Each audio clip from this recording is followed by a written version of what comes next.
بكم في قناه خديجه طوب شانيل. ان شاء الله اليوم غادي نشارك معكم. هنايا درت انا صدوره ديال الدجاج، قطعتهم مكعبات على اساس غنديرهم على الشكل ديال القضبان، ولكن ما غنديرهمش على الفاخر، غادي نديرهم على الكوكوط. يعني بسرعه كيوجدوا ليا، وهاد الطريقه راني كنديرها حتى في اللحم الغنمي والبقري.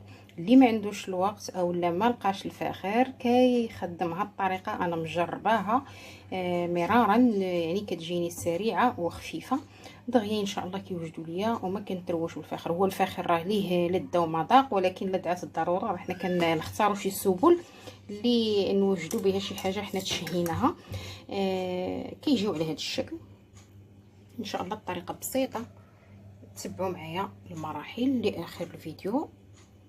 وعواشر مبروكه ان شاء الله يدخل عليكم هذا عيد الاضحى بالصحه والسلامه يا ربي للجميع، وشكرا.